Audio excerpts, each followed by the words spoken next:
Hello, welcome back to Miner Network. I'm at the Beaver Creek Conference here in Colorado, and I'm joined with Gary O'Connor, the CEO of Moneta Gold. Gary, good to see you again. Yeah, good, and thanks for taking the opportunity to allow us to present today. No, not at all. Obviously, I've been following the story for a while, but for those less familiar, just a quick company overview.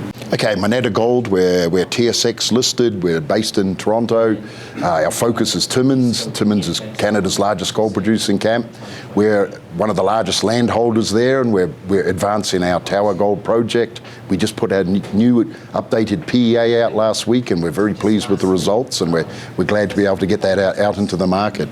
Good. Well, obviously the PEA, I think, when I saw it, I thought it was pretty outstanding. Obviously, CapEx was around 500 million. You've got post-tax NPV at 1,600 gold of around 1 billion. I mean, could you just run us through the mine life, the numbers, and just give us a bit of flavour of actually how this project's shaping up? Yeah, no, sure. So we had a lot of sort of corporate, what we call corporate drivers and targets we wanted to meet in regards to how this PA was going to be constructed. One of that, of course, was to keep the initial capital down.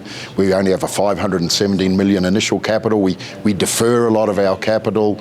We don't purchase our fleet up front, so we push that into the sustaining. We actually have 886 million of the sustaining capital, life of mine, so there's still a lot of capital in there, but from an economic viewpoint, we've managed to stage and scale the mine accordingly to maximise the valuation. Look, it has a 24-year mine life. As mentioned, the initial capital, 517 million. It's a 7 million tonne per annum operation. We start year one, we start our decline. We bring in an underground operation that produces at 3.5 grams per tonne diluted. It's producing in about 100,000 ounces a year, blending that with the open pit. The open pit is also staged. We start at the starter pit in Garrison, the 903 and Garcon areas. We're mining 1.3 grams per tonne for the first few years while we're developing the underground. We bring in the underground, and then we upon completion of Garrison, we then transition into Golden Highway. We're at 1.55 grams per tonne. So we maintain for the first 11 years a grade of about 1.3 grams per tonne. We're producing on average 261,000 ounces a year. Life of mine cash cost $910 US and an all-in sustaining cost of $1,073. So yeah, very robust. And as you mentioned, it's a $1.1 billion valuation on an NPV 5% discount using 1,600 gold and a 32% IRR. So yeah, very very solid, robust economics. Well, this is why I was so surprised when it came out, because obviously you've got around a 12 million ounce resource at the moment on the project overall, and it's usually projects of this scale. Usually you're looking at billions of capex. I mean, it's quite an achievement you've managed to get it lower, but obviously the amount that you'll be producing throughout the life of mine at the moment is around the 4.5 million range. What's the next step in terms of, obviously you're progressing to PFS, but how do you then increase that from the 4.5 and try and get closer to that 10-12 million that you've got in the resource? Yeah, okay, so we have a staged development approach. We did look at expanding the plant, in around year 11 when the current underground resource is mined out. We could do that. We're currently at 7 million tonne per annum. We looked at, we could have been doing 10 million or 20 million initially, but the sweet spot in regards to return on capital was that 7 million tonne per annum. So these are one of the things we'll be looking at in the PFS, expanding after year 11. We're also looking, of course, expanding our underground resource. That's a good revenue driver. We have a lot of potential there to continue to expand that. Once we get underground and the development, we think we'll be able to add more underground ounces. In regards to development strategy, we've already started our PFS work. We've done 60,000 metres of infill drilling already for resource upgrades. Probably got another 100,000 metres to do, so we're looking at Q3 next year to complete that drilling.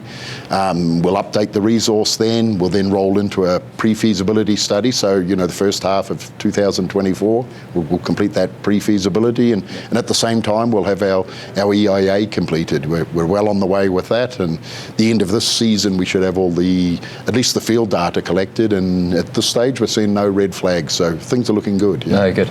Obviously, I think this is the whole thing with this project. It's such a large scale. And I think one of the things I wouldn't mind touching on is, I mean, who else is in the camp near you? Are there any other majors or anyone that potentially might be having a look and sort of envying what you have there? Look, it's a very productive camp. It's Canada's most prolific gold mining camp. You know, Newmont's there. It has a large operation in Timmins itself. They have the dome processing facility there. They pull ore from 3 different mines. There's Hollinger, there's Borden Lake, there's Hoyle Pond. They truck that ore to the dome complex. Pan American Silver's there. McEwen is there. Kirkland Lake Gold is there. There's been a lot of M&A activity in the area. Not one of the projects there at the moment is still under the same ownership that what it was 4 years ago. So yeah, it's a prime location, great infrastructure, safe jurisdiction. So, you know, we feel we're in a very good location and in a good position to be advancing this project. Good. And you mentioned earlier that you've still got around 100,000 metres of drilling to do. Is most of that infill drill, or how's that split up in terms of exploration and infill and shoring up the existing research? That 100,000 is all infill. So that will be to upgrade, you know, our current inferred ounces to indicated for the PFS. We do have some infill within the pits. So 3 of our pits, there's actually areas with waste at the moment, and that's due to a lack of drilling. So we have some upside there to add ounces.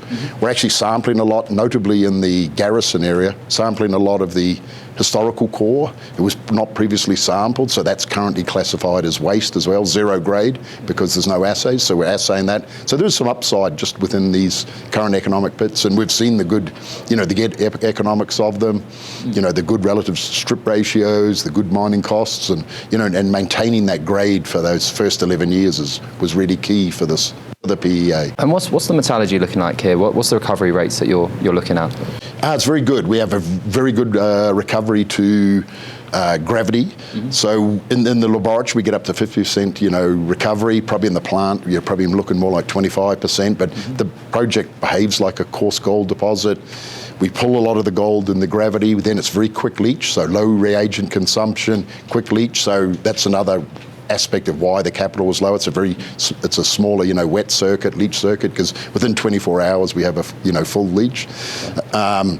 We went with a conservative approach at this stage. We have more test work to do. We did an average of 91.3% recovery. We think there's upside there, so with more test work we'll do that. But at this stage we wanted to be conservative, and it still gave us a very good result. No, I was going to say 91 isn't exactly a bad result, is it?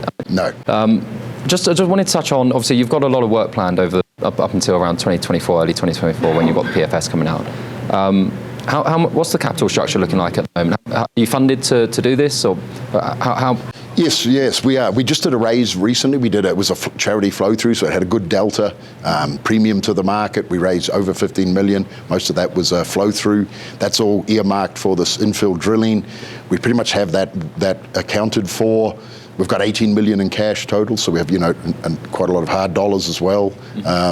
Look, moving forward, probably for the completion of the PFS and then going into feasibility and the EIA, we'll need to raise for that. But at this stage, we're well funded through to, you know, the second half of next year. Awesome. Okay.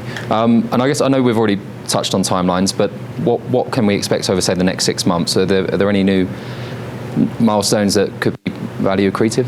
Yeah. Look, we've only released. It's about 15,000 metres of that 60,000 metres of drilling. There'll be a good news flow from infill drilling.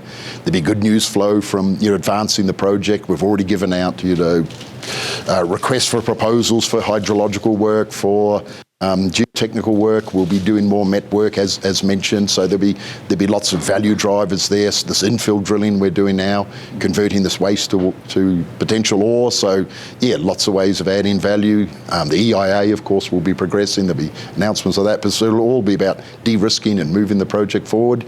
And we'll probably do a little bit of exploration drilling as well. We do have a pipeline. We've got targets outside of the current resource. We have projects outside of the Tower Gold project, and those have some great historical drill results, so we'll go in there and have a look as well. So we want to keep the project and the satellite deposits moving forward as well. Awesome. Gary, thank you for your time. No, thank you very much, and thank you for the opportunity.